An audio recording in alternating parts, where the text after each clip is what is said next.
नमस्कार. शानदार न्यूज बुलेटिनमध्ये आपले सर्वांचे मनपूर्वक स्वागत. पाहूया आपल्या भागातील आपल्या बातम्या. जयसिंगपूर शहराच्या उत्तरेला असलेल्या नवीन सांगली कोल्हापूर बायपास महामार्गावर जैनापूर फाट्याजवळ पाण्याची मोठ्या प्रमाणात नासाडी होत आहे. महामार्गावरच पाण्याची पाईपची लिकेज झाल्याने या ठिकाणी मोठ्या प्रमाणात पाण्याची नासाडी होत आहे. एकीकडे पावसाळा कमी असून पाण्याचा मोठा प्रश्न निर्माण झालेला असताना या ठिकाणी पाण्याची मोठ्या प्रमाणात नासाडी होत आहे. याकडे प्रशासनाने डोळेझाकपणा केले आहे.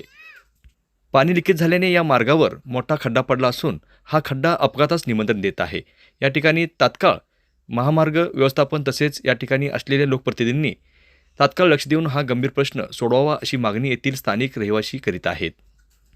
पाण्याच्या पाईपचे लिकेज झाल्याने पाणी रस्त्यावर येत आहे, त्यामुळे खड्डा पडला आहे. दुचाकीला या ठिकाणी अपघातास हा खड्डा कारणीभूत ठरणार आहे.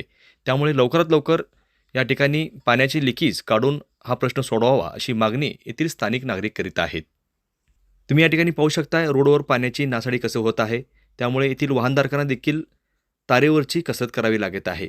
मोटरसायकल स्लिप होण्याचे प्रमाण वाढले आहेत. सध्या शाळा सुरू झाल्याने शाळेचे विद्यार्थी या भागातील सायकलवर जात असताना सायकल स्लिप होऊन पडण्याचे प्रमाण वाढले आहेत. सदरचे पाईपलाईन हे चिपरीच्या दिशेने गेलेले आहे. पाण्याची पाईप लिकेज होऊन 8 दिवस झाले तरी प्रशासन याकडे गांभीर्याने लक्ष देत नाही.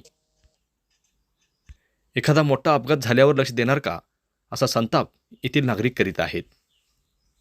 ब्युरो रिपोर्ट, शानदार न्यूज, जयसिंगपूर.